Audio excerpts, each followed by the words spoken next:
José Genaro. Juan, habilita el micrófono.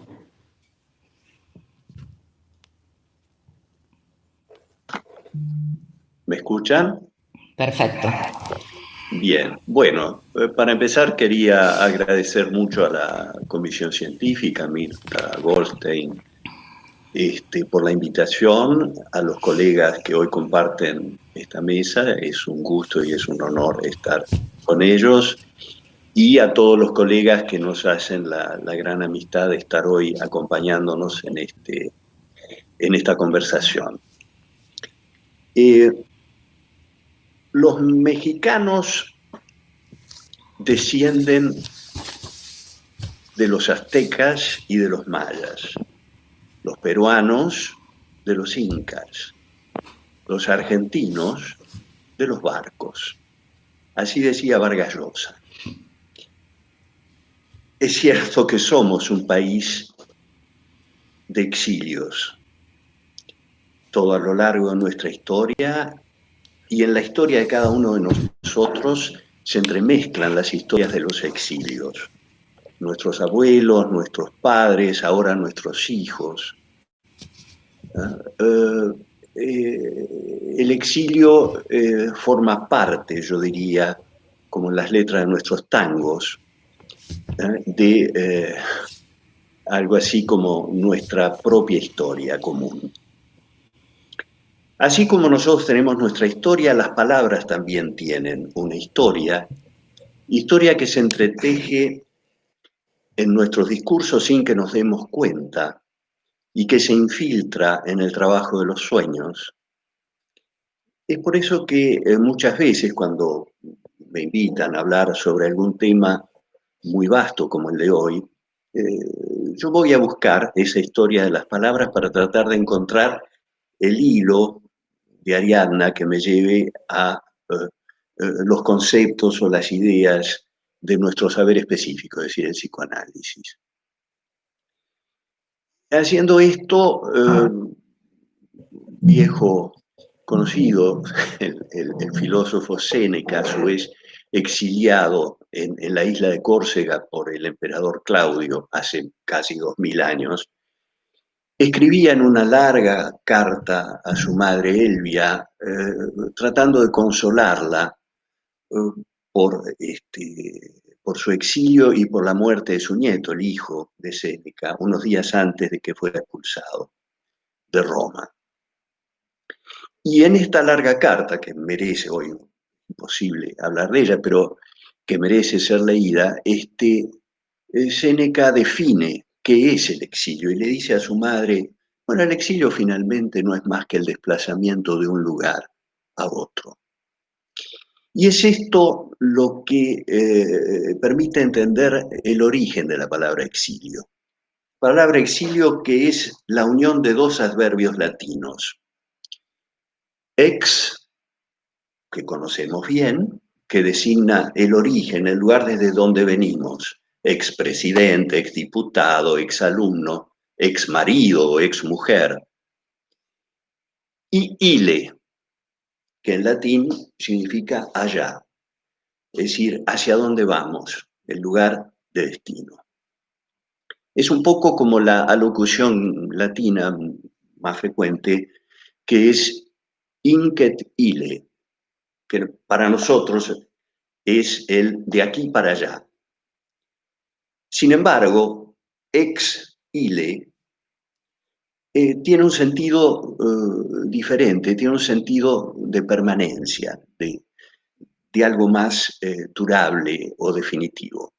Esto es importante en la definición de este trayecto diferente, por ejemplo, a un viaje turístico.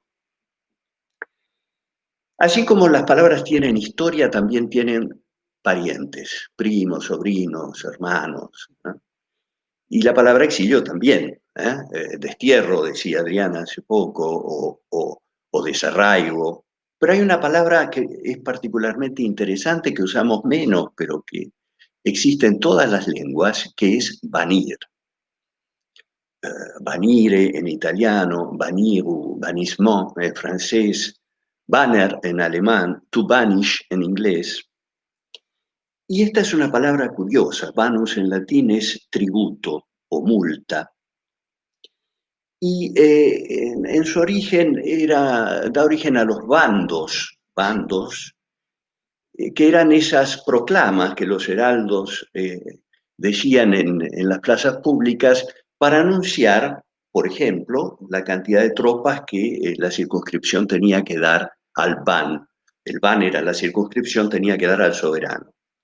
De allí vienen palabras como bandera o banderola, que eran las insignias que ese grupo de soldados los distinguía de los otros, ¿no? El origen, desde dónde venían. También la palabra bandido, ¿no? Porque era dicho en el bando, ¿no? Es decir, se los nombraba para denunciarlos. Pero he aquí que un derivado de esta palabra, banir, es particularmente interesante para nosotros, que es la palabra abandono, abandonado, dado al ban, y que nos sitúa aquí en la dimensión traumática, la dimensión del sufrimiento psíquico, que en este trayecto que vamos a analizar hoy implica el origen, el ex, con sus padecimientos. Sea el exilio geográfico o interior, voluntario o obligatorio. El lugar de origen donde el trayecto comienza, este ex, nos sitúa en la dimensión de lo traumático del duelo, del dolor de la pérdida y el desprendimiento, que como sabemos, reactualiza siempre todos los duelos y todas las pérdidas.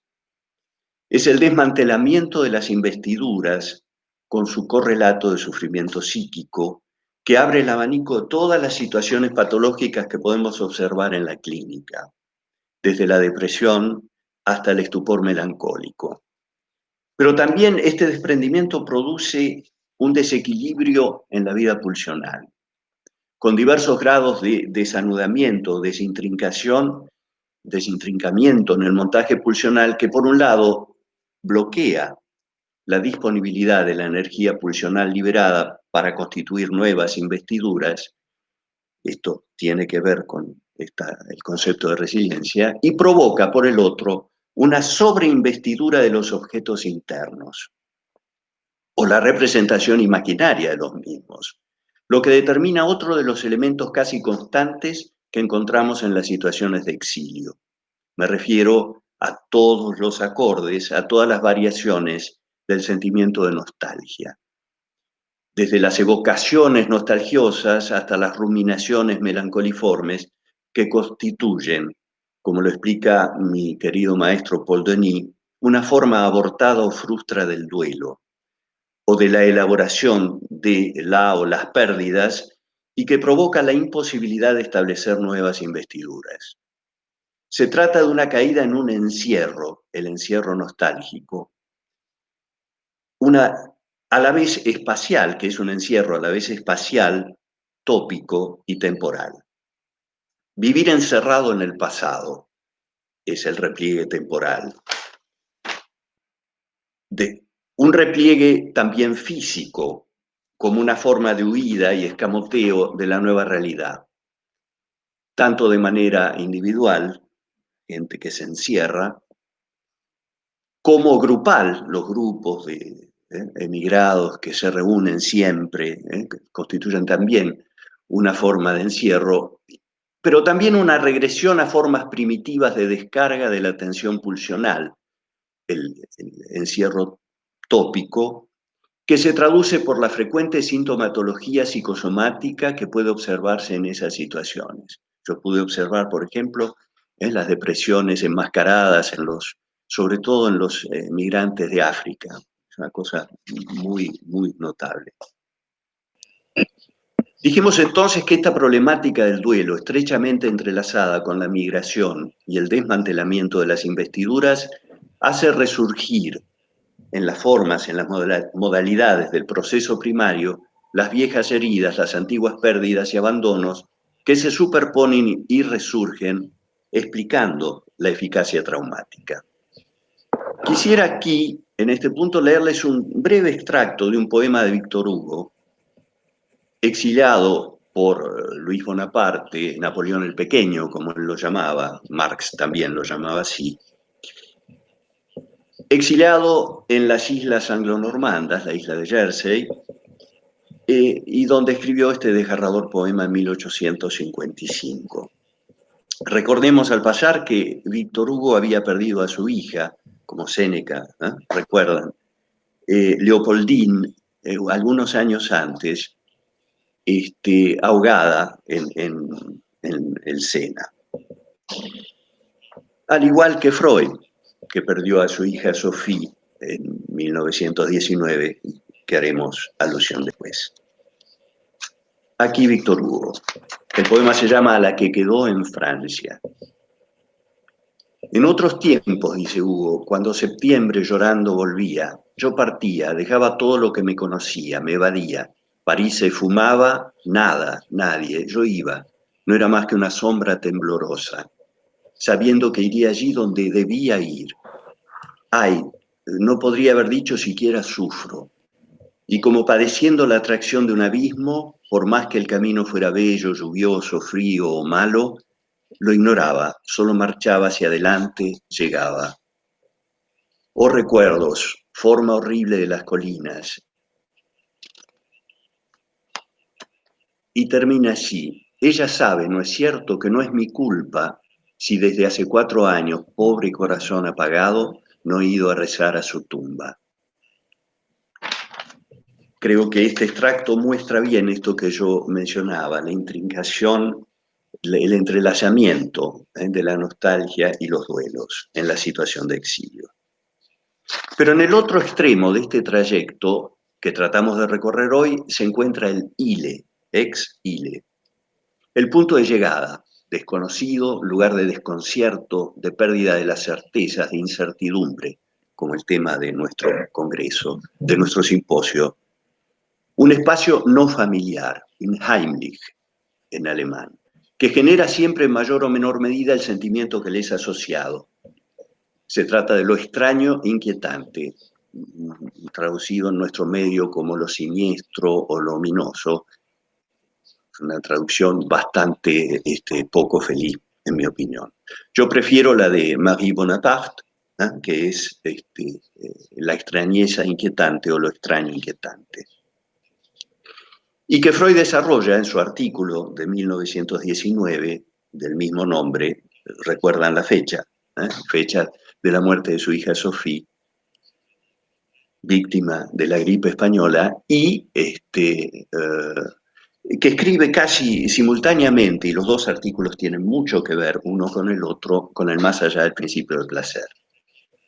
Este sentimiento, perturbador al extremo, la extrañeza inquietante, se asemeja a un estado de perplejidad, como una pérdida de realidad en el que se fuman las fronteras entre el espacio interior y el afuera, entre la realidad y la fantasía, en el que es difícil delimitar las fronteras de lo real, la atribución de realidad y de existencia.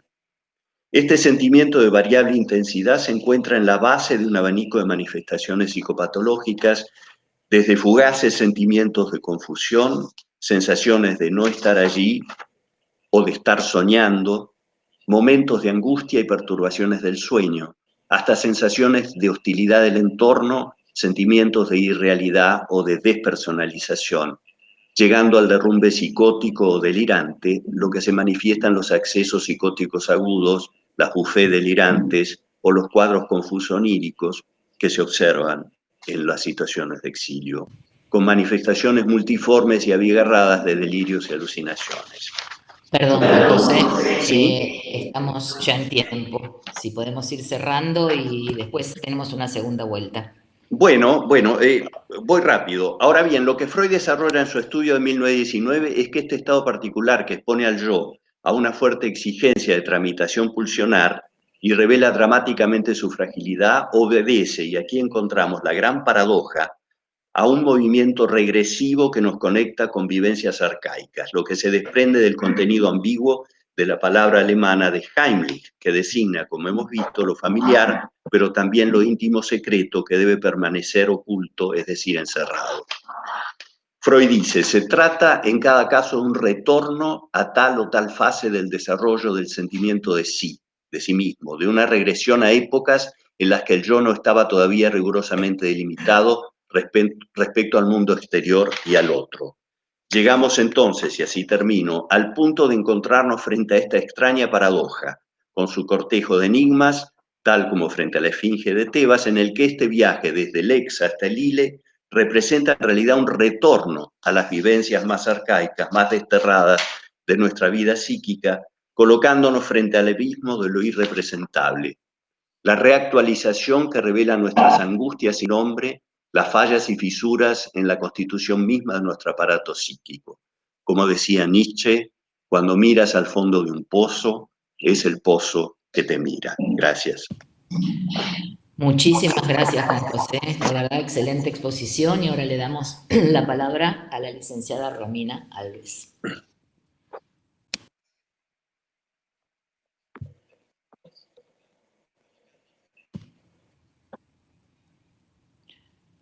Romina, ¿nos escuchas para poder comenzar? Si no, que comience. Está con un poquito de delay ella porque está escuchando por Facebook.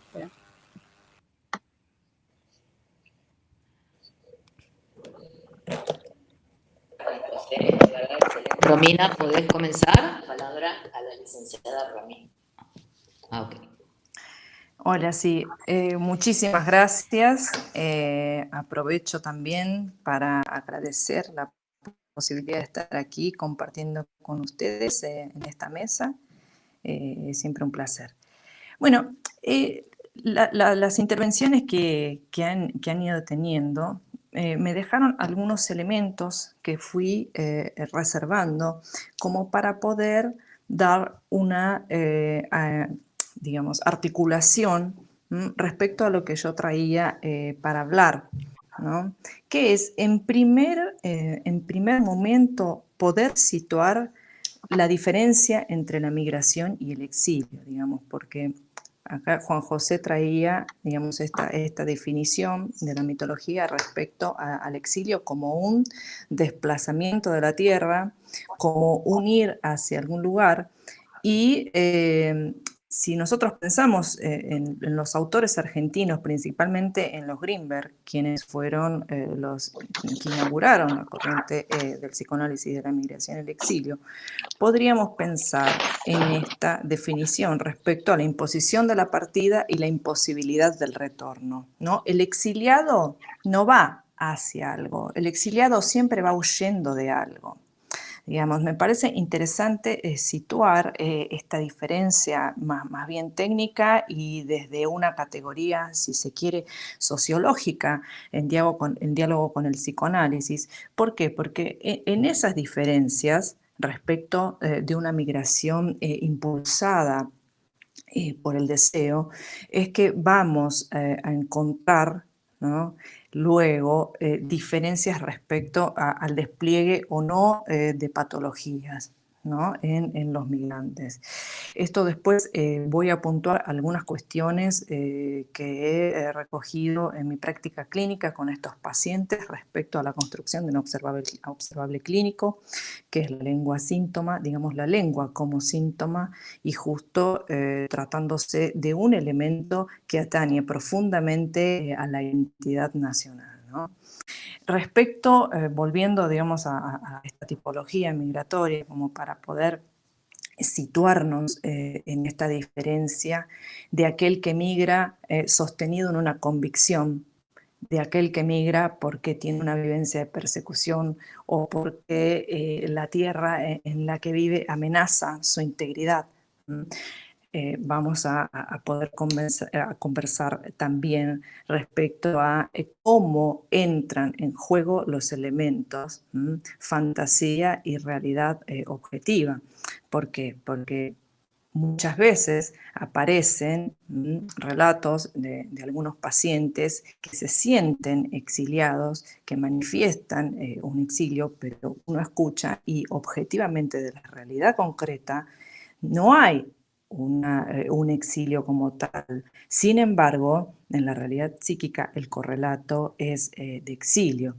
¿Por qué es que traigo esto a colación? Porque justamente, ¿no?, el segundo término del título de nuestro encuentro de hoy es encierros. ¿Por qué? Porque las medidas sanitarias que han cerrado fronteras han expuesto justamente a muchas personas migrantes a experimentar algo del orden de una vivencia respecto a esta imposibilidad de retorno a la tierra. Entonces, me gustaría desplazar el foco hacia la cuestión de las manifestaciones patológicas que uno puede observar en la clínica con pacientes migrantes, y específicamente me gustaría tomar la referencia de un personaje mítico que apareció, ¿no? Adriana nos hablaba de Odiseo, y hay justamente aquí en Barcelona un psiquiatra, José Bachotegui, que fue quien conceptualizó el síndrome de Ulises, justamente como una manifestación observable en aquellos migrantes, aquellos desplazados, exiliados, en donde digamos, el despliegue de patología tiene que ver con los duelos que se deben llevar adelante en esas circunstancias extremas de desplazamiento forzados. Porque sea en el exilio, sea en una migración no forzada, por supuesto que hay una implicancia de un trabajo libidinal extremo respecto a la elaboración de esa pérdida masiva de objetos que implica todo desplazamiento, ¿no? Como dije antes, sea sustentado en una convicción, en un sueño de mejora o incluso en un desplazamiento transitorio, o sea, en esa vivencia de huir de algo y no ir hacia algo. Antes, Juan José traía este trabajo tan interesante respecto a buscar en las palabras. Bueno, justamente ha sido un trabajo que ha captado mi atención en la práctica clínica. ¿Por qué? Porque muchas veces en pacientes migrantes aparecían manifestaciones respecto a la relación con la lengua del contexto destino y respecto a la relación con la propia lengua, digamos, como insignia, como bandera. Él hablaba de bandera, ¿no? A mí me gustó esto de bandera, porque el idioma es una insignia, es una marca, y aquí me gustaría traer a colación esta frase de Derrida respecto incluso al acento, que puede, digamos, tener la misma lengua, pero en diversas producciones, ¿no? El autor dice que el acento justamente es un cuerpo a cuerpo con la lengua, ¿no?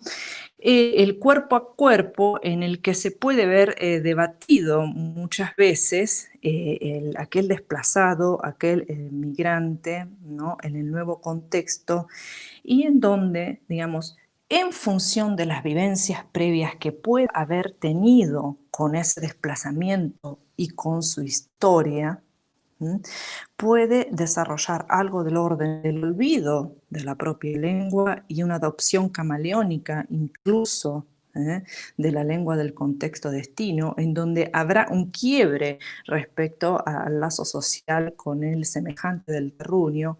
O, por otro lado, puede verse manifestaciones que igualmente obstaculizan el establecimiento de un lazo social con aquellos semejantes que encuentre en el nuevo contexto a partir de un aferramiento radical a un elemento que justamente, como dije antes, atañe al sentido de identidad nacional, ¿no? Una identidad que está en riesgo, ¿no? Porque en toda migración, sea, digamos, forzada o no, la identidad yace en riesgo. ¿Por qué? Justamente por esa pérdida masiva de objetos y por sobre todas las cosas, por esa desorganización que se padece respecto a ese quiebre de vínculos temporales, espaciales y sociales que constituyen propiamente a la identidad y que exigen una reunificación posterior, una reintegración, un rearmado posterior en el nuevo contexto, ¿no? Vamos a hablar también de resiliencia. Bueno, eso ya nos explicará mejor nuestra colega Ana respecto a la resiliencia. Pero hay una cuestión que a mí me gustaría traer, que tiene que ver con aquellos exilios que se padecen sin que haya un desplazamiento explícito de la tierra. Entonces diremos, bueno, ¿y cómo es eso posible? Bueno, hay un neologismo que últimamente está siendo utilizado en el campo de las ciencias sociales y por sobre todo en el campo del estudio de las migraciones y el impacto psíquico, que tiene que ver con la idea de incilio. ¿Qué es esto del incilio? Es un estar sin estar, ¿no? Y fue un neologismo que a mí me resultó muy interesante para poder poner en diálogo con el psicoanálisis, digamos, con nuestro campo de estudio. ¿Por qué? Porque vean, tengo aquí la cita de dónde encontré, digamos, este término, y fue, para mi sorpresa, en un cuadernillo orientativo dirigido a profesionales de la salud mental del 2006, realizado por el Ministerio de Justicia y Derechos Humanos para describir las consecuencias actuales del terrorismo de Estado en la salud mental. Y el incilio, entonces, aparece allí definido, vean, como exilio interno que atraviesan aquellos que debieron esconderse en su propio país para salvar sus vidas y las de sus familiares. ¿Y por qué es que me gusta la propuesta de poder poner a dialogar este concepto con en nuestro campo, que es el psicoanálisis? Porque estamos hablando de cierta manera de aquellos fenómenos de pérdida de realidad, de embotamiento del sujeto, que puede conducir a cuadros más severos como los que mencionó Juan José, ¿no? Y que tienen que ver con circunstancias de alienación, ¿no? Y en ese sentido podría retomar también como manifestación extrema justamente el olvido de la lengua madre, ¿por qué no? No sé cómo estoy con el tiempo, díganme. Tenés un par de minutos más si querés, Romina, pero tendrías que ir ya cerrando y después hacemos una segunda vuelta para poder finalizar. Bueno, buenísimo. Buenísimo. Entonces, me gustaría retomar esta cuestión también, hablando de identidad, ¿no? Conversando respecto a la identidad, al sentimiento de identidad nacional. Juan José nos trajo también esta cuestión del mito que muchas veces no, que nos constituye de cierta manera, a partir de esa formación de compromiso grupal, ¿no? Si uno pensase en ese planteo de un aparato psíquico grupal que nos trae CAES respecto a ese mito fundacional que nosotros argentinos tenemos como siendo quienes hemos descendido de los barcos, ¿no? Como siendo producto tal vez digamos, no solo del trabajo, sino como estirpe de ese héroe civilizador que es el migrante, que es una figura muy importante en nuestra cultura.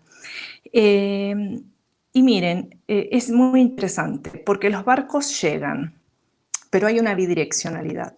Los barcos también pueden retornar. Y en ese sentido me gustaría traer la posibilidad de pensar, y más en un contexto como el actual, donde aparece, digamos, toda esa sensación y toda esta manifestación respecto a querer migrar o desear migrar, justamente como un ¿no? Algo de un orden, de un mito redentor, ¿no? Mito fundacional, pero redentor también. Así que bueno, esto como para abrir el diálogo y las preguntas. Muchísimas gracias, Romina. Bueno, le vamos a dar ahora la palabra a Ana Rosenfeld. Ana.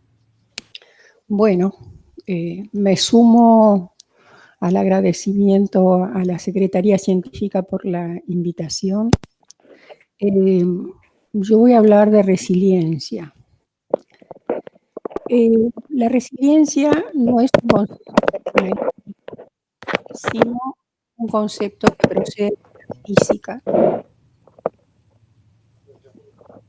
Alude a la capacidad de los metales de resistir fuertes presiones recuperando su forma original. Lo ha tomado la biología mencionando la capacidad de algunas especies vegetales que se fortalecen después de los incendios. También es un concepto que lo tomó la economía, las ciencias sociales.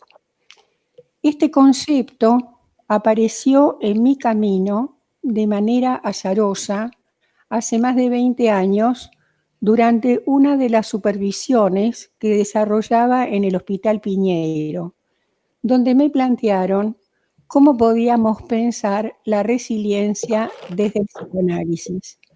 Así que lo que yo les voy a transmitir es producto de mi investigación personal.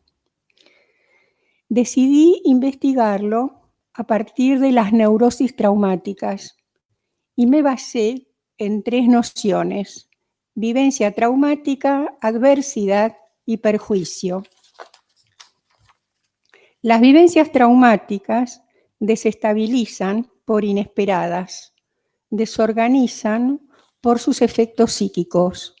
Cuesta representar lo sucedido, se reactivan estados de desvalimiento, angustia, se alteran las relaciones con el prójimo, se produce un fuerte desequilibrio entre eros y tánatos.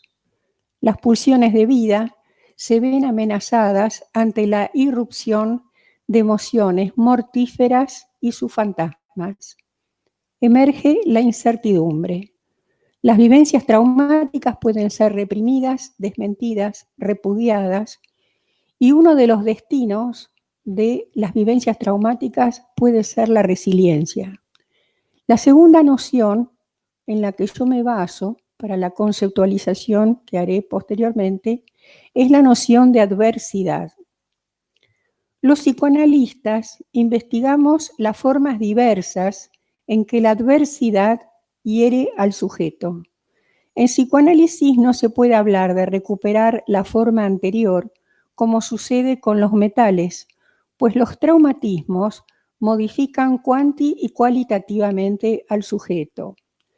La adversidad puede ser de orden climático, como los incendios forestales que estamos viviendo, de orden social, desempleo, inseguridad, de orden político, genocidios, guerras, de orden individual, enfermedades, duelos inesperados, contagios, de orden sanitario, como la pandemia.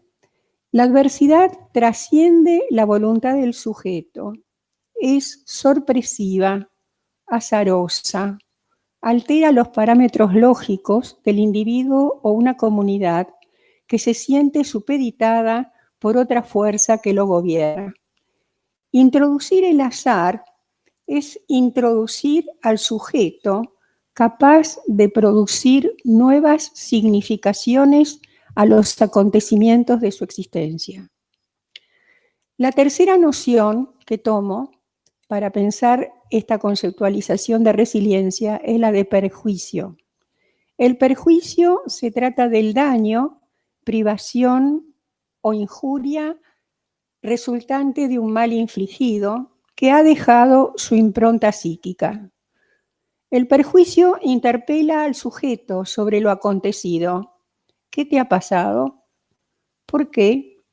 ¿Qué harás con lo que te ha pasado?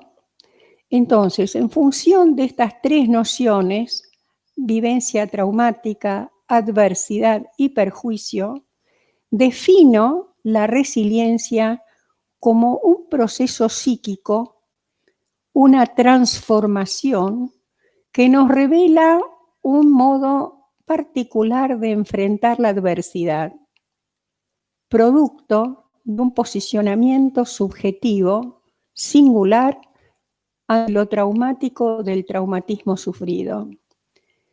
En la resiliencia se pone en acto una respuesta inédita del sujeto ante la violencia sufrida, tal vez para evitar el naufragio emocional. No se trata del hecho acontecido, sino de su significación para cada quien.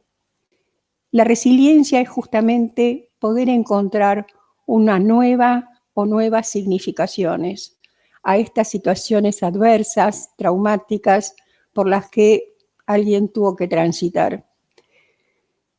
En este encuentro con lo mortífero, el yo intenta cierta simbolización que acota la irrupción desorganizante de Tánatos.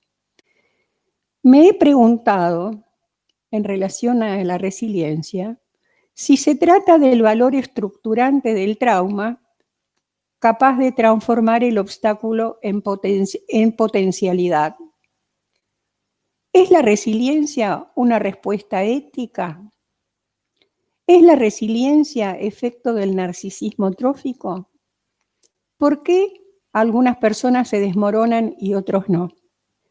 No pienso la resiliencia como un proceso adaptativo o fruto de la selección darwiniana.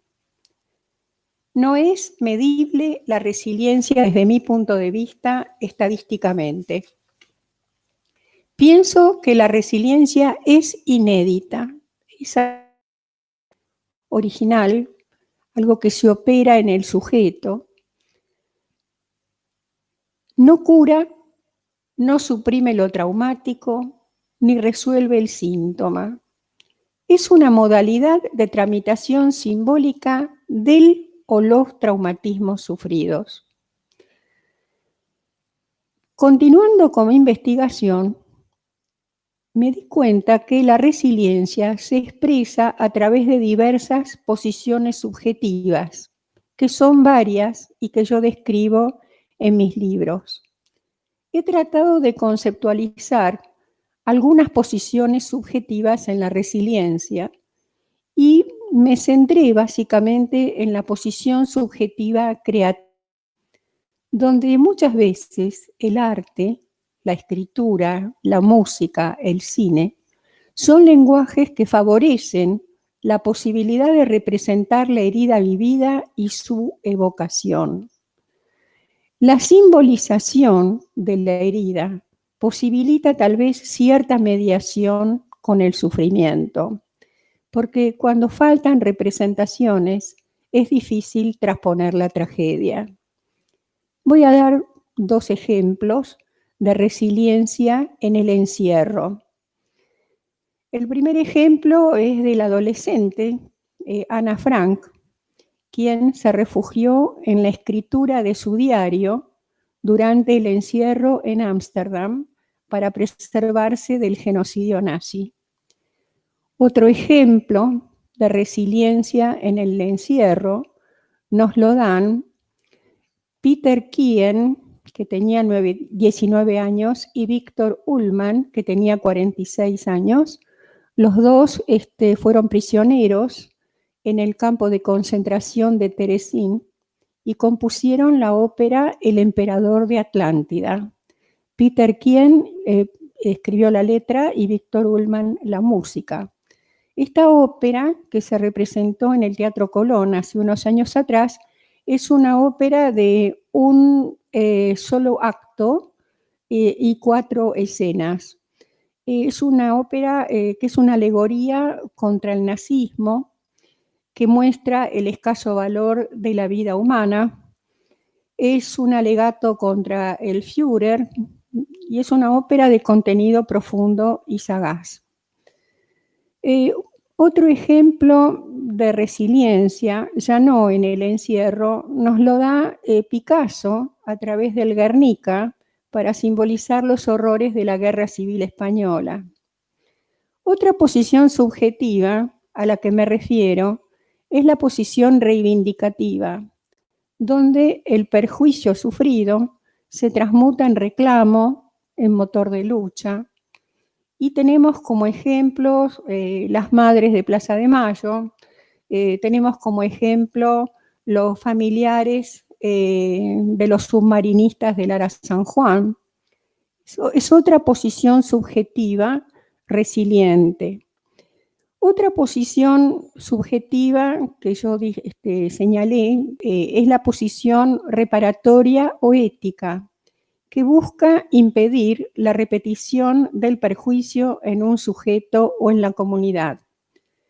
Otra posición subjetiva resiliente es el humor, que puede contribuir a la resiliencia del sujeto.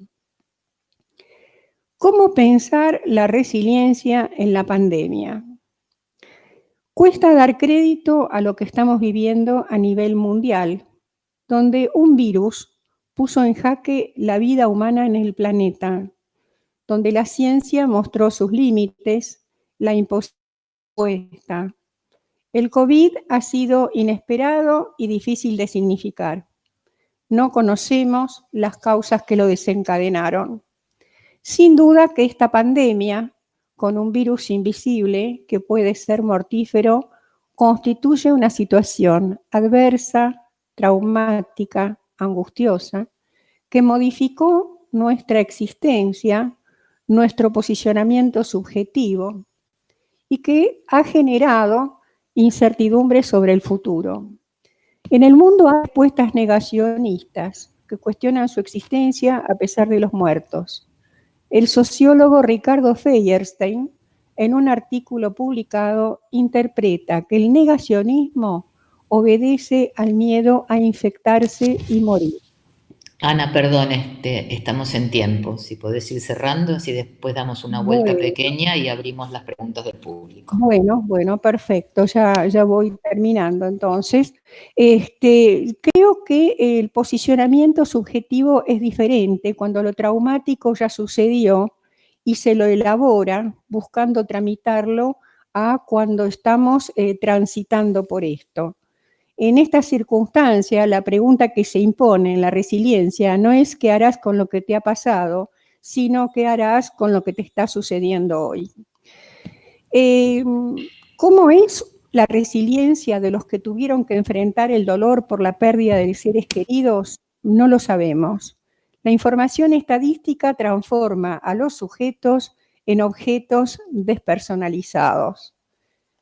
En mi trabajo clínico se manifestó en los pacientes incrementos de fantasías paranoides, angustias, enojos, temores, pesadillas, ansiedad, desesperación. Creo que hay que diferenciar el confinamiento del ASPO al encierro carcelario, porque me parece importante diferenciar este tema. Y creo que el confinamiento es tramitado de distintas maneras en las distintas estructuras clínicas. Termino con este ejemplo. Trabajando con una paciente, su conflictiva acerca del encierro, en el que hace referencia también a sus dificultades en la pareja, me dice, este encierro me demostró tan claro la falta de libertad. Entonces, rezo, leo, trabajo para la fundación, cada uno viene con una familia de base que te condiciona. Tengo que inventar espacios de libertad. Pienso que el lazo solidario, la credibilidad en la palabra de los que saben, la contención, la esperanza, la comunicación con el otro, son factores psíquicos que pueden generar resiliencia. Conjeturo que el aislamiento social dejará su impronta y tal vez incida en los vínculos futuros post-pandemia. No lo sabemos. Gracias. Muchas gracias, Ana.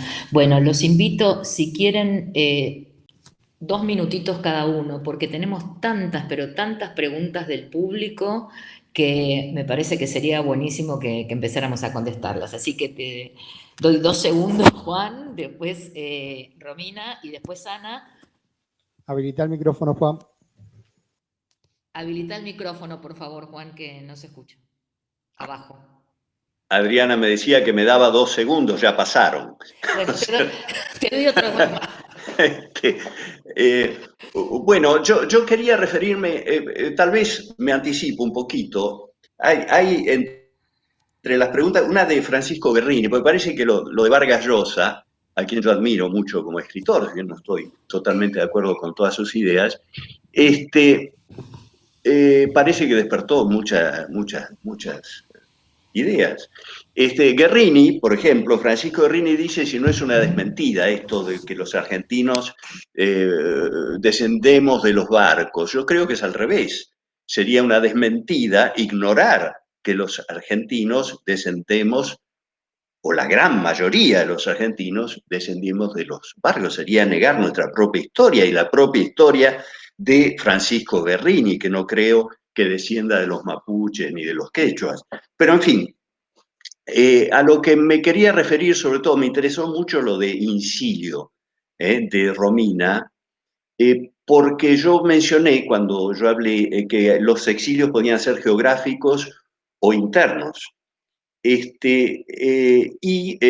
Uno de los exilios, todos venimos de un exilio, que es nuestro origen, nuestro pueblo originario, si quieren, que es el nacimiento, desde un lugar de encierro y protección hacia la vida, el afuera, hacia esa estructura en la que se estructura en el narcisismo primario absoluto nuestro aparato psíquico, nuestro yo, con sus capacidades, ¿no es cierto? De allí lo ligo con el concepto de resiliencia, con sus capacidades de investidura.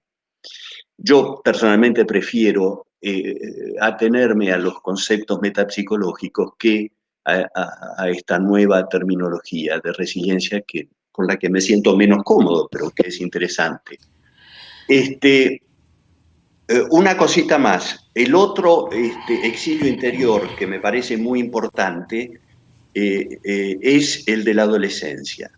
Desde la infancia, el ex alile de la vida adulta. Situación de gran fragilidad y de todos los encierros. Pero tal vez sea posible volver más adelante. Muchísimas gracias, Juan José. Romina.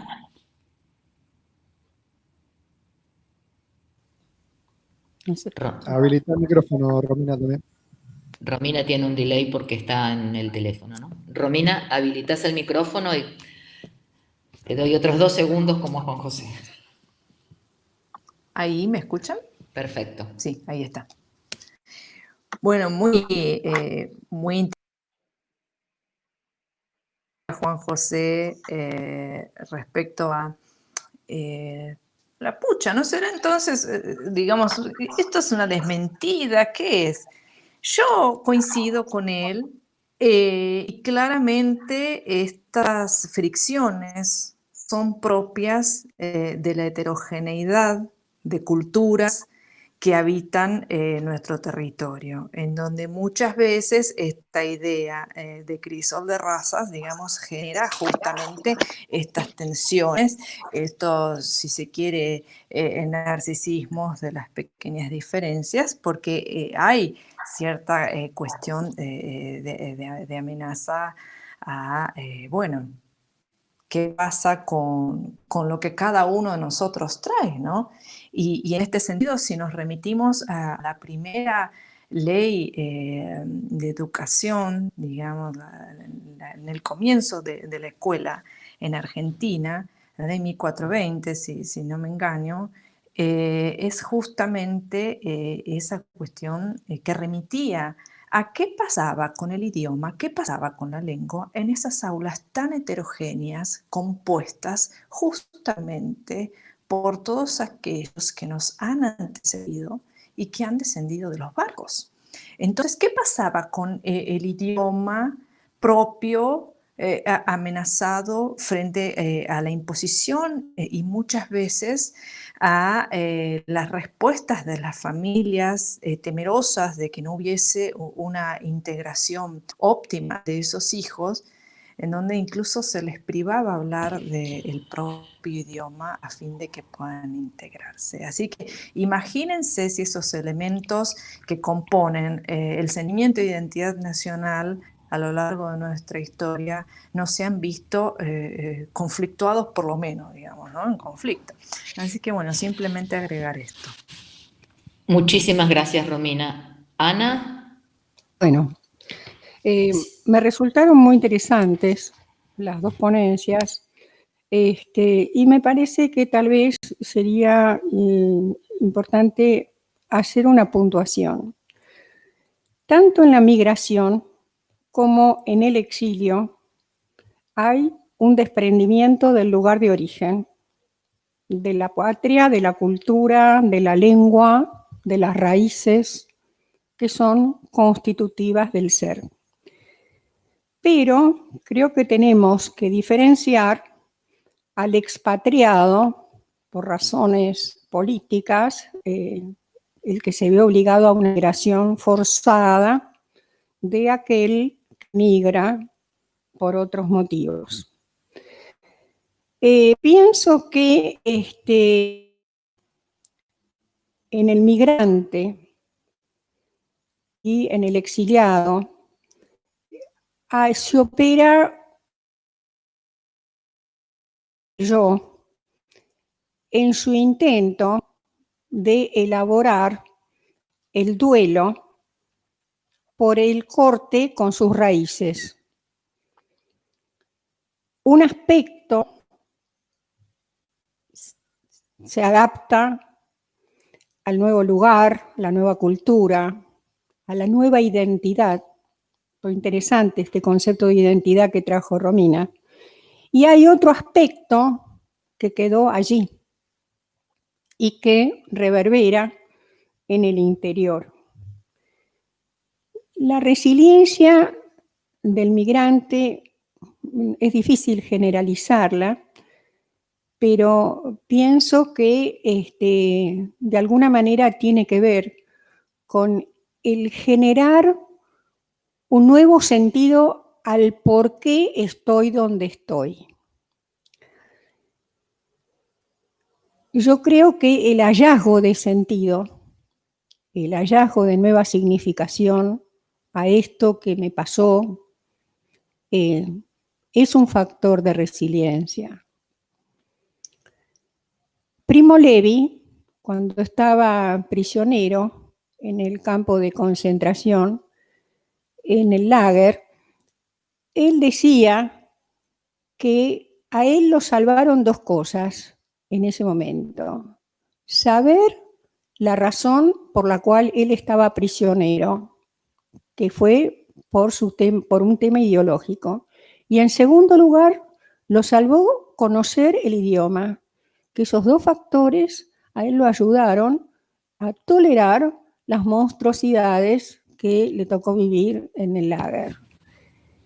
Bueno, eso. Muchas gracias, Ana, muchísimas gracias. Bueno, vamos a abrir ahora las palabras al público, las preguntas del público. Perdón, Adriana, tal vez lo que quisiera agregar es que tanto en el migrante como en el exiliado, hay en la resiliencia, hay un interjuego entre las pulsiones de vida y muerte, en esa nueva significación que se intenta dar ante la migración o el exilio. Bueno, Ana, muchas gracias ahora. La verdad que las tres ponencias absolutamente interesantes y han aparecido también elementos que a lo mejor no habríamos considerado antes, ¿no? Por ejemplo, el tema de la lengua me pareció, del idioma, algo muy, muy interesante para tener en cuenta, ¿no? Donde alguien que emigra o alguien que está en otra tierra es descubierto inmediatamente por lo que vos decías, Romina, del acento, ¿no? Que por más que alguien en la migración se adapte a una situación nueva, hay algo que lo descubre, hay algo que devela ese lugar de origen. Bueno, yo voy a abrir las preguntas, no sin antes agradecer muchísimo a Cecilia Moya de Secretaría Científica, que es la que nos está mandando las preguntas de Click Meeting, y a Estela Alan, que nos está mandando las preguntas de Facebook. Hay acá una pregunta, la primera de todas, que apareció apenas empezó nuestra presentación, que es de Sara Sudman de Arbisser, que dice: pregunto a los tres panelistas, ¿qué piensan de la elección de Sócrates, que entre el exilio y la muerte eligió la muerte? ¿Por qué prefirió la muerte antes que el exilio? Esta pregunta me sorprendió porque justamente el otro día estábamos hablando con Juan José sobre el tema de Sócrates y yo hablé algo así como que se suicidó y Juan José dijo que no. Bueno, si era un suicidio voluntario o no, pero básicamente la pregunta de Sara es esta, ¿no? ¿Por qué eligió entre el exilio y la muerte y prefirió la muerte? Los que quieran contestar, adelante. El micrófono, Juan José, abrí el micrófono, por favor. Sí, recuerdo nuestra simpática conversación. Es decir, es muy difundido que Sócrates, el suicidio de Sócrates. Sócrates no se suicidó. Sócrates fue condenado a muerte. Y esperando de cumplir la condena, los amigos de Sócrates, esto lo cuenta Platón, sí. Los amigos de Sócrates intentan convencerlo de que se exilie. Y Sócrates elige el supremo exilio, es decir, el tránsito hacia la muerte. El lugar, único lugar, del que, por ahora que se sepa, no hay retorno, ninguno posible. Sócrates decide ese exilio, en lugar del que le proponían los amigos, porque es por dos razones esenciales que Platón cuenta. Una es el respeto a la ley, que sería contradecir su propia enseñanza el transgredir en ese momento la ley del ágora. Y la segunda razón es justamente el dolor que la posibilidad de alejarse del Ática podía ser superior a la posibilidad de morir.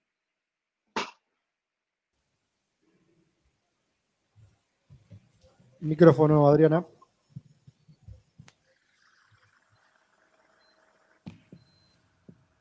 Yo los reto al resto del panel y apago el micrófono yo. Bueno, digo que es inmensa la cantidad de preguntas que tenemos, así que les voy a hacer 3 o 4 preguntas como del público para que se explayen, no mucho, pero como quieran. Por ejemplo, tenemos a Ezequiel Jarolaski que nos dice: el duelo traumático causado por las migraciones y exilios genera en sus sujetos una renegación de su historia familiar generacional. Amalia Sochi: diferenciar el exilio por elección, o sea, idealización y negación, al exilio impuesto, imposibilidad de regresar o emigrar. Perla Frenkel: sería interesante pensar en el efecto de los que quedan en el lugar de origen cuando la familia se exilia. Nos dicen también que llegan saludos y felicitaciones por Facebook, por todas partes. Tenemos otra pregunta de Susana Glunstein. ¿Se podría también incluir al itinerante que va de un lugar a otro, tan común en estos días en algunos jóvenes? Bueno, acá tenemos saludos desde Valencia. Y Pablo Cardoso comenta: ¿algo forzado? ¿Cómo es algo forzado? ¿Hay algo no forzado en el exilio? ¿El inmigrante o exiliado sigue pensando en su lengua materna?, pregunta Perla Frenkel. Y les leo el último. Juan Pineta dice: la pandemia fuerza un cambio de estado que bien podría asimilarse a un exilio respecto a un espacio, un estado anterior y un consecuente extrañamiento. Bueno, ¿alguien quiere contestar o comentar? Bueno, empiezo. Bueno, Ana. En principio, pienso que tanto en la migración voluntaria como en el exilio Juan Pineta dice, la ¿Se escucha? pandemia fuerza un cambio de estado que bien podría asimilarse a un exilio respecto a un Romina, espacio. cerrá. Un estado. Apaga por favor tu micrófono, Romina. Bueno, gracias. Sí, me gustaría poder Nos tenemos intervenir. Está interviniendo ahora ¿Puedo Ana y te aviso tomar en la cuanto palabra? termina. Bueno, Está hablando Ana ahora. sí. Está Yo hablando pensaba, Ana Rosenfeld ahora y en cuanto termina te aviso, así tomas la palabra tú. sí. En principio, pienso que tanto el migrante como el exiliado tienen que hacer un trabajo psíquico que tiene que ver con el duelo con lo que se dejó, con el duelo con sus raíces. Creo que conservar el idioma del lugar de origen es una forma de seguir ligado, de metabolizar tal vez ese desprendimiento. Es complejo, son complejos, es decir, uno no puede generalizar, ¿no? Porque creo que en cada caso la tramitación es singular, pero pienso que se supone que el migrante o que el exiliado han logrado asimilarse a ese nuevo lugar y sin embargo reverbera interiormente las raíces, las experiencias del país o de la patria que tuvieron que abandonar. No me queda claro, ¿me podés repetir la pregunta de Ezequiel Jaroslavsky, Adriana? Porque empecé y no la terminé de escribir. Sí, un segundito que la busco. Acá está. Bueno, acá hay otra pregunta de Ezequiel Jaroslavsky que dice, el agrupamiento de los exilados o migrantes no es un recurso de apuntalamiento psíquico grupal frente al desvalimiento y al estar en contacto con una cultura extraña y diferente. No, era otra. No, Era es la esta. Ahora te digo la primera. El duelo traumático causado por las migraciones y exilios genera en sus sujetos una renegación de su historia familiar generacional. Y depende de los motivos por los cuales esa persona tuvo que emigrar. Por ejemplo, escuchando o leyendo testimonios de las víctimas de la Shoah, se preguntaban por qué les había pasado lo que les había pasado. Y en muchas circunstancias decidieron renunciar al nombre y al apellido como forma de expresar tal vez lo traumático de lo que les tocó vivir. Hasta aquí. Gracias, Ana. Te voy a dar la palabra a Romina, que querías intervenir antes.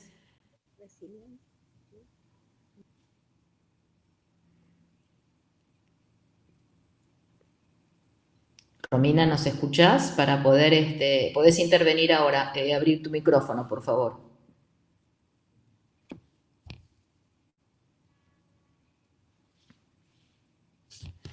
Abrí tu micrófono. Perfecto, muchas gracias.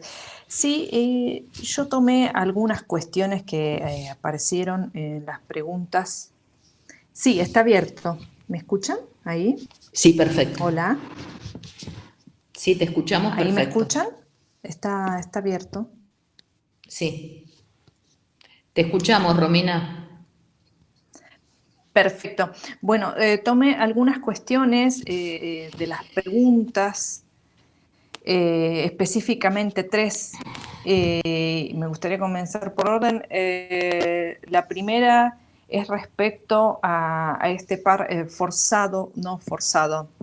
Es importante traer esta cuestión porque claro, el colega o la colega que preguntó se habrá cuestionado respecto a cómo, si un exilio es forzado. Sí, pero si consideramos la dimensión de la fantasía, la dimensión de la realidad psíquica, yo podría decirles que muchas veces, y lo que me he encontrado en la clínica, hay desplazamientos no forzados, pero que sin embargo después, a posteriori, y por cuestiones que pueden pasar en el transcurrir de esa persona en el nuevo contexto, pueden significarse como, digamos, una vivencia propiamente de exilio, digamos, con toda la dimensión persecutoria implícita.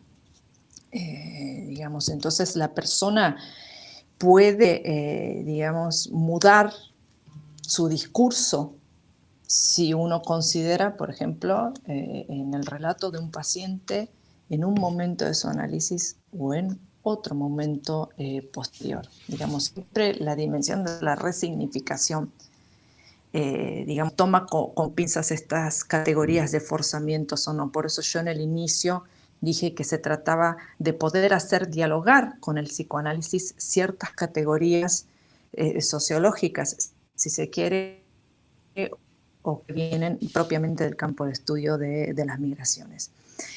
La otra cuestión que recogí es esta que tiene que ver con la renegación de la historia. Por supuesto que la dimensión transgeneracional va a aparecer implícita, ¿no? En los conflictos que puedan desarrollarse en el nuevo contexto, en esta subjetividad migrante, y en qué tan optimista y en qué tan efectivo pueda llegar a ser ese tránsito de adaptación y de establecimiento de nuevos lazos sociales con el contexto. Por supuesto que va a haber un interjuego entre la fantasía y la verdad histórico-vivencial de cada quien. Claro que es el caso por caso. Esta es una mesa muy particular y es un tema muy particular porque hacemos dialogar nuestro campo del psicoanálisis con otros campos de estudio, lo cual celebro porque tiene que ver con poder mantener viva nuestra lengua, hablando de lenguas, ¿no? Que es el discurso psicoanalítico. Y por otro lado, la cuestión que alguien mencionó respecto a... bueno, se me perdió. Ah, sí, ya está.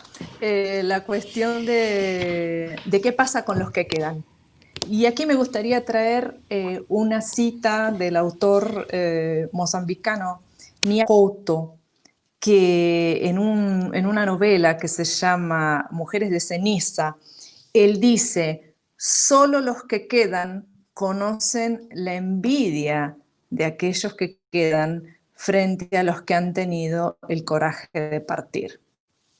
Nada, simplemente como para ilustrar lo que muchas veces transcurre en el mundo interno de aquellos que quedan y que leen como rechazo o como alejamiento del grupo e incluso como amenaza a esa identidad grupal el hecho de que un ser querido parta. Simplemente eso. Muchísimas gracias, Romina. Si te doy la palabra, Juan, pero antes de eso quiero leer un comentario que es para ti, para tu exposición, de Cristina García Lema, que dice: a Juan Genaro, ha llegado a lo más profundo, sentimiento de pérdida de sí en estados de abandono, melancólicos, donde la consecuencia del orden de la extrañeza amenazante.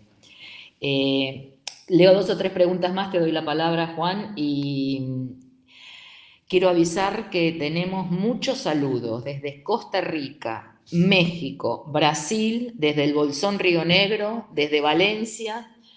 Muchas felicitaciones a la mesa, para Romina, para Juan, para Ana. Alguien acá dice muchas gracias, esperemos si hay más para los 3, me imagino que querrán escuchar a los 3 más.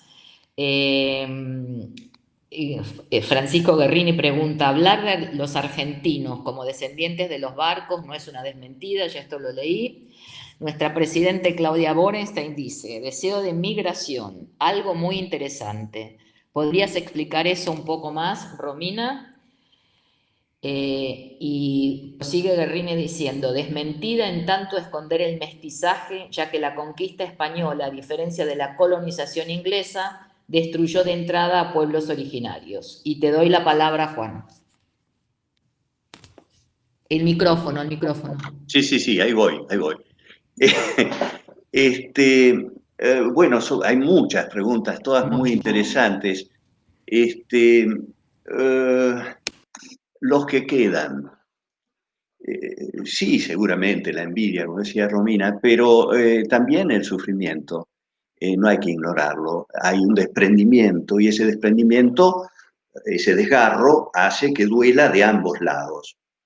Lo que sí yo he observado desde ese lugar del mundo que recibe los refugiados y los exiliados de todas partes, de Asia, de África, de América Latina, es una cosa curiosa, y es que la historia, Jaroslavsky hablaba de eso, es mejor conservada en los lugares de origen, es decir, el que parte, tal vez por el esfuerzo que necesita hacer para adaptarse a la nueva realidad, a la nueva cultura, a la nueva lengua, cuando la lengua es distinta, o aun cuando sea la misma, ¿no es cierto, Romina?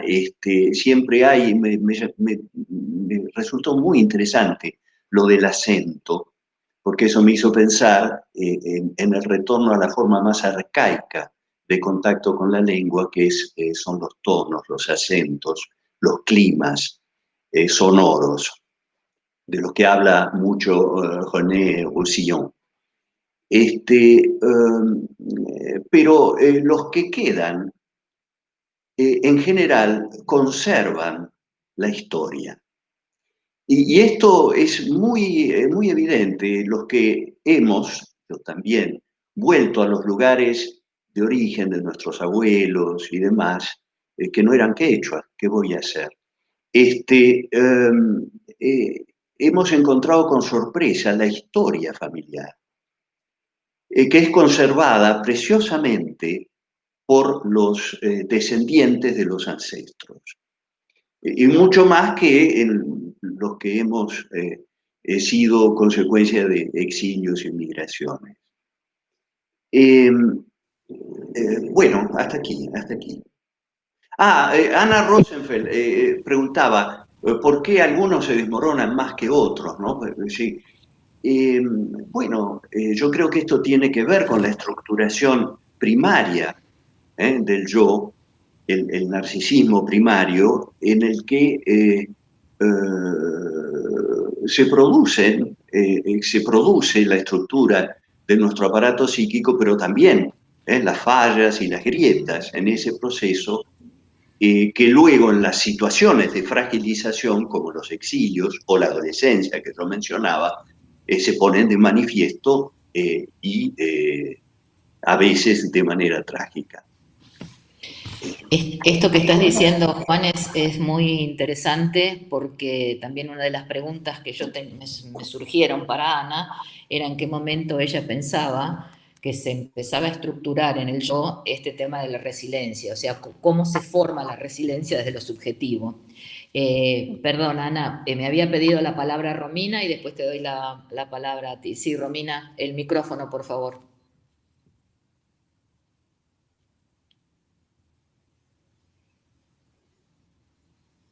Bueno, Ana, te la doy a vos porque Romina ha desaparecido por unos instantes. Esperemos que vuelva pronto. Yo les quiero comentar, en principio, que tomar un concepto que pertenece a otras disciplinas para pensarlo desde nuestro marco teórico, con nuestras herramientas psicoanalíticas, no es una herejía.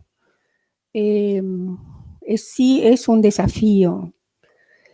Y hay muchas teorías sobre este concepto de resiliencia.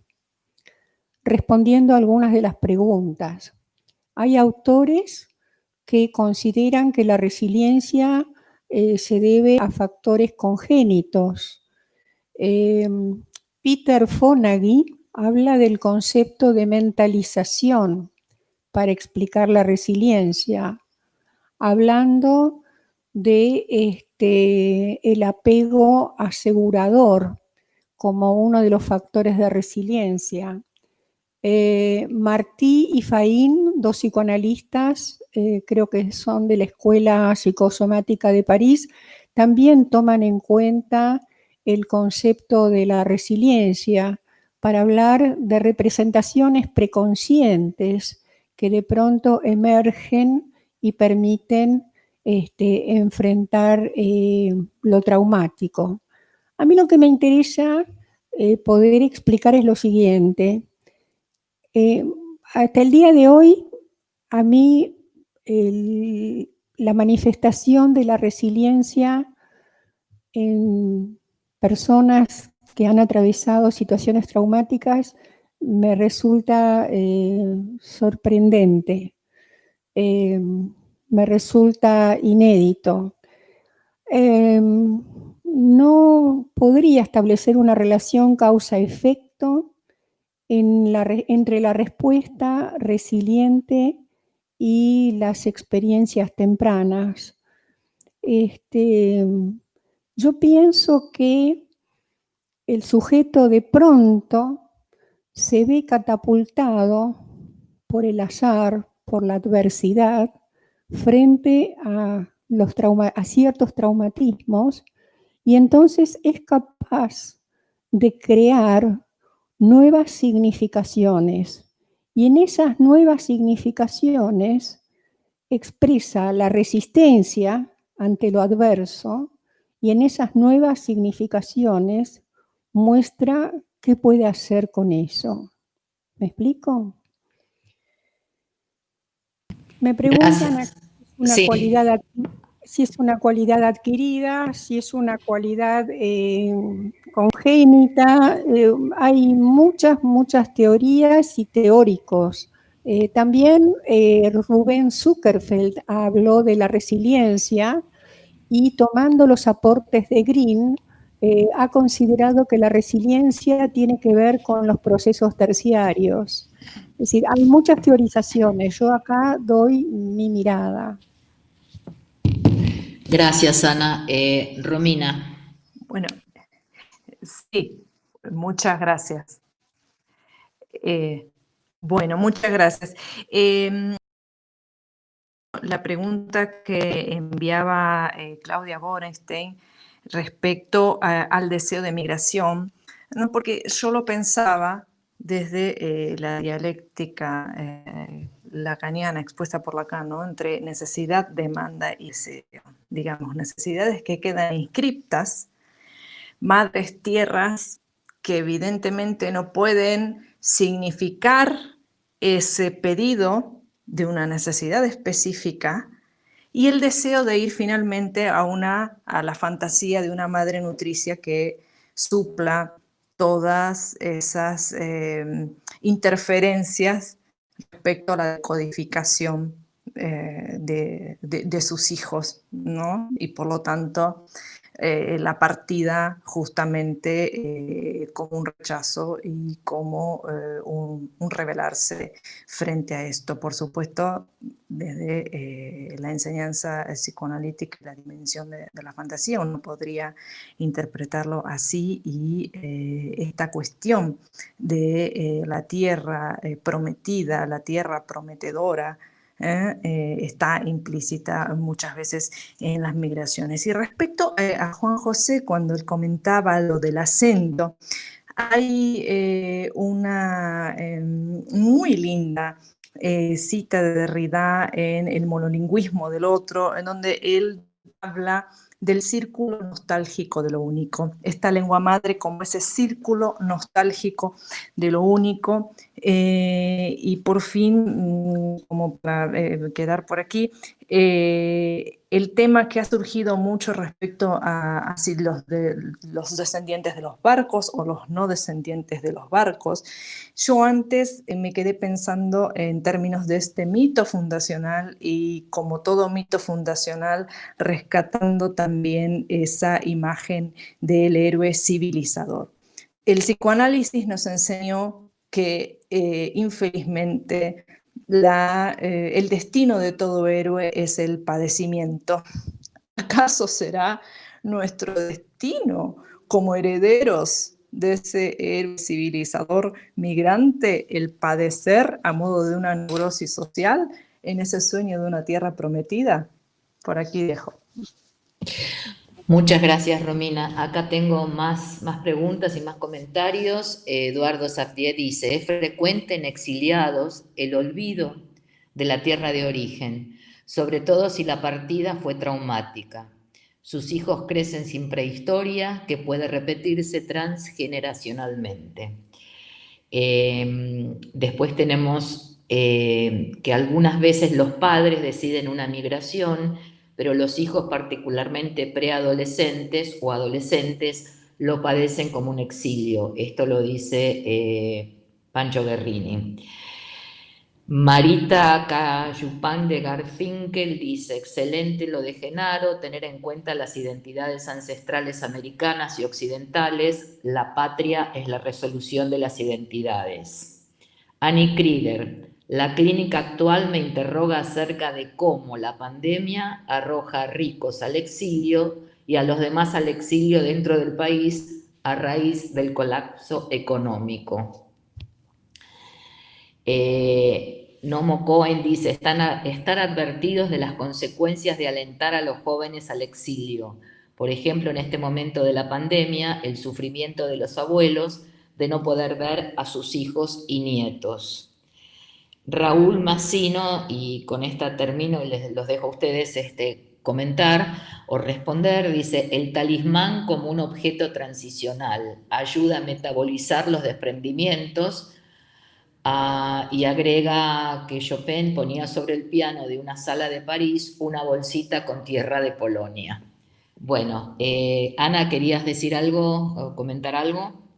Sí, es interesante esto que va surgiendo en relación a la migración, al exilio y a hablar del sufrimiento y hablar del dolor. Yo creo que nosotros como psicoanalistas tenemos que pensar tal vez el abordaje clínico de las neurosis traumáticas. Freud, en Más allá del principio del placer, dice que se sabe poco sobre las neurosis traumáticas y las diferencia claramente de la psiconeurosis. Creo que Moisés y el monoteísmo habla de poder hablar del trauma, poder rememorarlo, poder poner palabras a lo traumático como una forma de ligadura. Y lo llama una elaboración positiva de lo traumático, a diferencia del silencio y de la negación, del sufrimiento por la migración o el exilio. Yo tengo grandes interrogantes al respecto, ya que habría que pensar en las distintas estructuras clínicas cuando uno pide hablar de esas situaciones de sufrimiento y de dolor, de desgarro. ¿Qué pasa después con eso? ¿En qué medida se sutura la herida o en qué medida la herida se abre y drena?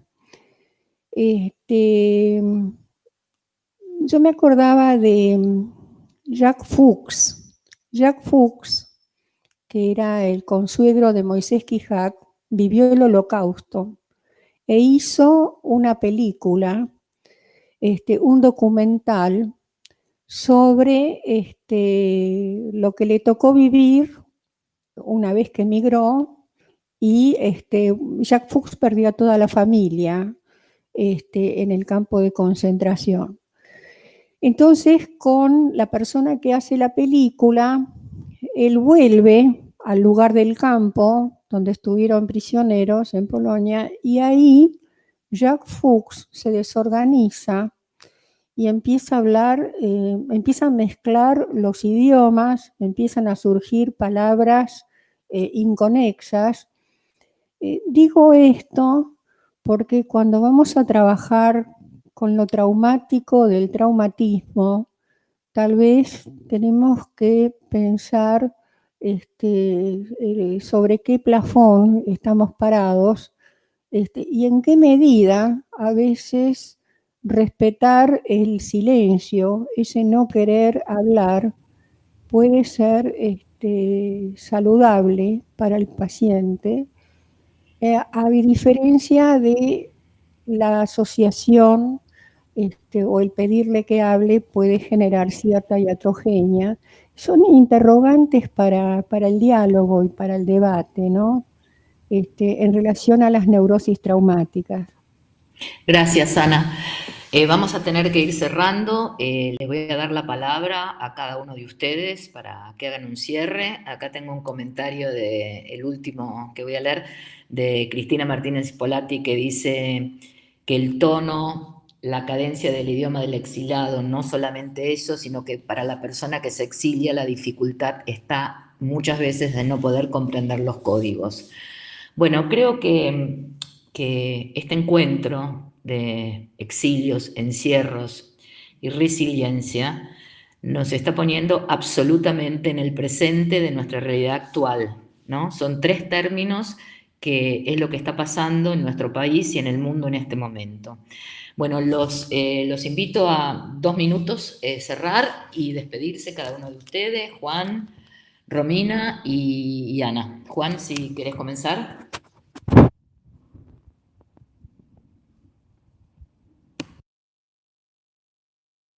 Necesitamos tu... Bueno, Juan se fue. Romina, ¿querés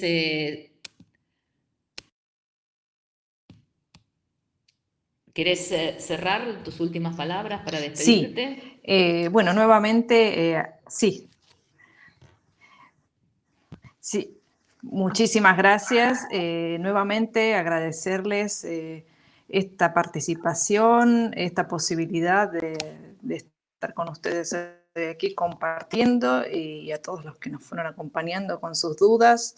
Y bueno, claramente da para muchísimo, ¿no? Y sobre todo me quedo con esto de la cadencia y la cuestión del acento, digamos, es una marca identitaria y es lo que permite, de cierta manera, establecer y ejercer una conservación de la yoidad frente a lo diferente, aún más cuando permanece amenazada tal vez por un desplazamiento poco feliz, forzado o de características traumáticas. Simplemente esto. Así que bueno, muchísimas gracias. Muchísimas gracias, Romina. Juan.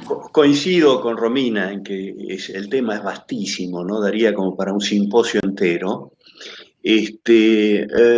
Quiero terminar aconsejando a todos, algunos seguramente lo han leído o visto, el libro de Stanislav Lem, Solaris, del que se hicieron 2 películas, una más antigua de rusa y otra más moderna que personifica un actor muy querido por las damas, que es George Clooney.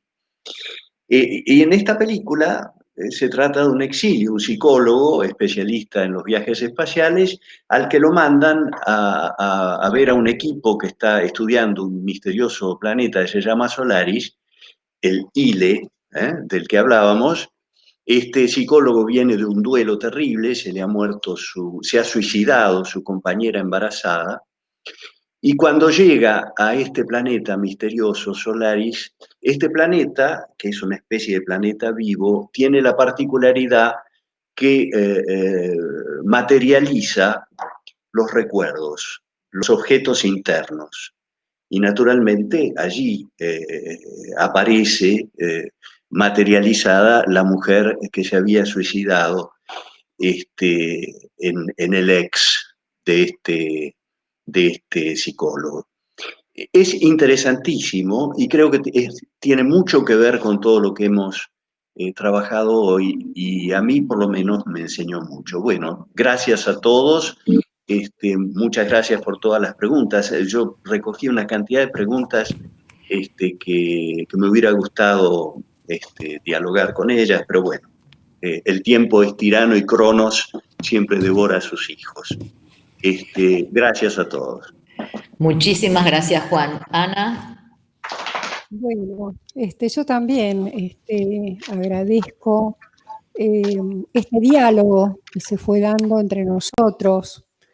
Yo creo que en las reuniones o en las actividades científicas donde todos nos quedamos pensando, se abren reflexiones, son reuniones fructíferas. Hay una pregunta muy interesante allí de Perla Frenkel respecto a la identidad, ¿no? El cambio de identidad. Y donde ella plantea el cambio de identidad entre las víctimas de la Shoah, del cambio de identidad de hijos de represores, ¿no? Sí, yo creo que eso es muy interesante, es muy interesante. En ambas situaciones aparece la injuria como factor común, pero pienso que poder metabolizar una u otra situación nos llevan por caminos diferentes. Bueno, yo les agradezco muchísimo. Y bueno, creo que podemos seguir pensando y dialogando de esta manera, por esta vía, en estos momentos, en próximas reuniones. Muchas gracias. Bueno, yo les quiero agradecer muchísimo a la mesa, a Ana, a Romina, a Juan y a todos los que nos han escuchado y que han estado tan interesados. Quedaron muchísimas preguntas sin responder, las dejaremos para la próxima. También muchísimas gracias a Estela Alan y a Cecilia Moya que nos han pasado las preguntas del público y a Guillermo, que sin él sería imposible tener esta transmisión. Gracias a todos y nos encontramos el próximo martes en la próxima reunión de los martes. Gracias a todos. Muchas gracias, Adriana. Gracias a vos por ustedes. coordinar. Gracias. Gracias. Bueno.